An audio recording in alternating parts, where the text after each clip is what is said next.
Imagine holding the keys to a secret treasure, only you have no idea where the lock is. Having your first $1,000 to invest can feel exactly like that. Thrilling, yet overwhelming. But don't worry, today we're going to explore the right way to unlock the potential of your savings. Keep an eye out for a mystery investment that's often overlooked but can offer huge benefits in the long run. By the way, if you're eager to start your investing journey, here's a fantastic opportunity. Click on the link below in the description to get $100 free to invest in M1 Finance. It's a great way to jumpstart your investment portfolio. Step number 1. Understanding investment basics. When it comes to investing, the entire financial world is like this vast ocean teeming with opportunities. To navigate it wisely, you first need to understand what each ship, or in this case, investment vehicle, represents. They come in all shapes and sizes: stocks, bonds, mutual funds, index funds, real estate, and even commodities like gold and silver. Let's start with stocks. Investing in stocks means buying a piece of a company. If the company does well, so does your investment. Think of it as becoming a part owner of a business without having to deal with daily operations. On the flip side, if the company doesn't perform well, your investment could lose value. Bonds, on the other hand, are a bit like lending money to a friend, only that friend is a corporation or a government. In return for your loan, they'll pay you interest over a certain period and return the principal at the end of that period. Bonds can be a safer investment than stocks, but they typically offer lower returns. Next up are mutual funds. These are like investment baskets that hold different types of stocks, bonds, or other assets. They are managed by professional fund managers. When you invest in a mutual fund, you're pooling your money with other investors to buy a wider range of stocks or bonds than you could on your own. It's like getting a sampler plate at a restaurant. You get to taste a bit of everything. But, buyer beware, many mutual funds, while easy to invest in, have higher fees. While 1 to 3% in fees doesn't sound like much, over time it can take a significant amount of your profits. And then there are index funds and ETFs. They track a specific index, like the S&P 500, offering a way to invest in the broad market. Think of them as the set-it-and-forget-it crockpot of the investment world. They generally provide solid returns over the long term without much effort on your part. Additionally, many index funds and ETFs like those from Vanguard have very low fees or expense ratios of 0.03 to 0.06%. Over the long run, especially if you are in your 20s, putting your money into an index fund or ETF, such as VTSAX, VFIAX, VTI, or VOO, has the best risk-adjusted returns. Typically, if you are young, as in under the age of 35, it is smarter to keep more of your portfolio in stocks rather than bonds. This is because if the market crashes, you have time to recover from the losses. So, think of an allocation of 80% stocks and 20% bonds. Whereas if you were 65 years old, you might want to keep a larger portion of your portfolio in bonds, which are less volatile. Think of an allocation of 50% stocks and 50% bonds. If you're enjoying the video so far, do like and subscribe to our channel for more engaging content.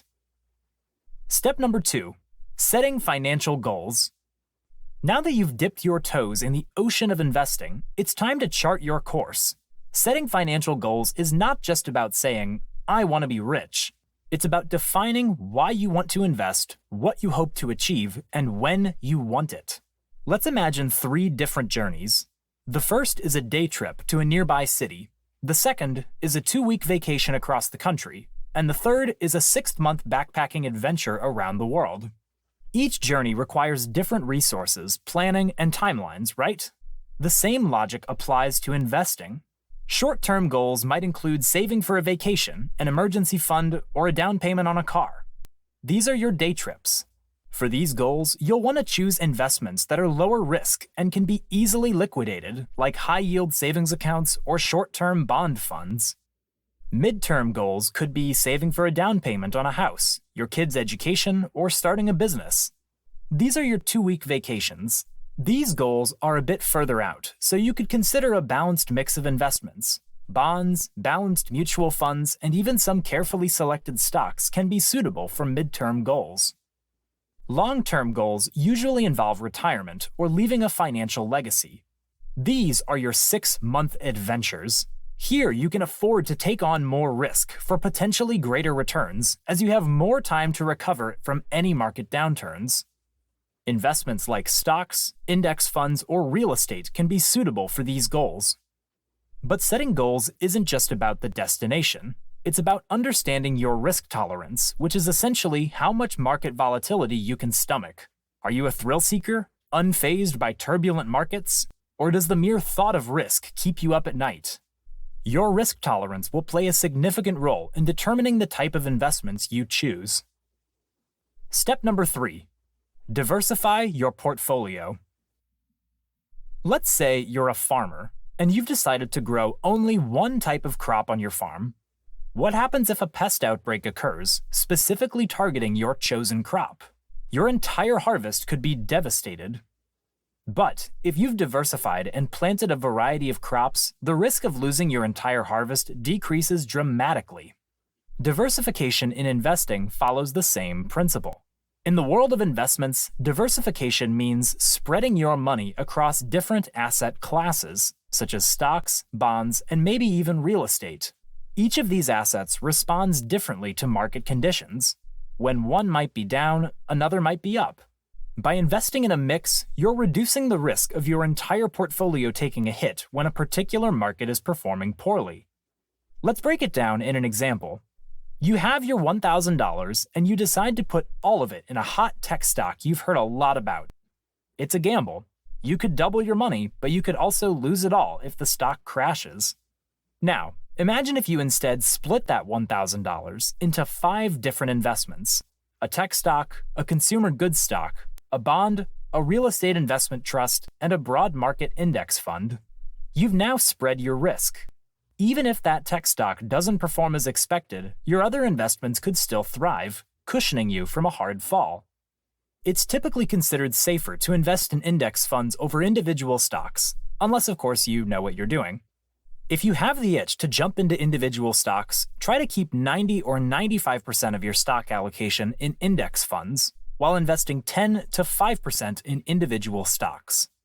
Remember though, diversification isn't just about spreading your investments across different asset classes. It's also about diversifying within those classes. Don't just invest in stocks. Invest in different kinds of stocks. Not just bonds, but different kinds of bonds. Not just mutual funds, but a variety of funds focusing on different sectors. In a future video, we will also talk about real estate, commodities, gold, crypto, and alternative investments, so subscribe for more content like this. Step number 4. The power of compound interest. Compound interest is earning interest on interest. It's like a domino effect that can lead to substantial growth over time. Imagine if you could turn $1,000 into $2,000, and then that $2,000 into $4,000, and so on. That's the power of compound interest at work. Let's dive into a quick example to visualize this. You invest your $1,000 in an account that offers a 5% annual return, compounded annually. After the first year, you'll have $1,050, your initial investment plus 5% interest. But here's where the magic happens. In the second year, you earn interest not just on your original $1,000, but also on the $50 interest from the first year. So, you end the second year with $1,102.50. As the years go by, your money starts to grow at an accelerating rate. That's compound interest working its magic. However, there are 2 crucial ingredients to fully harness the power of compound interest: time and regular investments. Consider this. If at age 25, you start investing $1,000 a year at an average annual return of 6%, you would have $168,514 by the time you're 65. But if you start at age 35, you would only have $75,899. That's a significant difference. The earlier you start, the more time compound interest has to work its magic. And here's the second ingredient: regular investments. Let's go back to our example. If you invest not just $1,000, but $1,000 each year, your final amount at age 65 would be a whopping $200,000. The key takeaway here? Start investing as early as possible and keep contributing regularly. Let your money work for you while you sleep, eat, work, and play.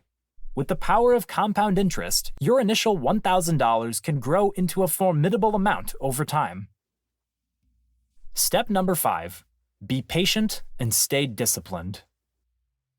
There's one final, crucial piece of advice to share: patience and discipline. Investing isn't about getting rich overnight. It's a marathon, not a sprint. Your investment portfolio is your financial masterpiece. Each decision to invest, diversify, and reinvest is a chisel strike shaping your financial future. It's easy to get swayed by market volatility, media hype, or the latest get-rich-quick trend. But remember, investing isn't a game of luck. It's a strategic game of patience and discipline. When market storms hit, remain anchored to your financial goals. When investment fads surge, stay disciplined to your investing strategy. And when your investments experience growth, resist the urge to cash in immediately. Allow time and compound interest to work their magic. After all, Rome wasn't built in a day, and neither is wealth. As you set sail with your first $1,000, keep this motto in mind: patience and discipline steer the successful investor's ship. If you'd like to learn more about compound investing, click the video link here. So there you have it, your roadmap to making your first $1,000 work for you. It may seem intimidating at first, but remember, every seasoned investor was once in your shoes. Take your first step, stay committed, and watch your money grow.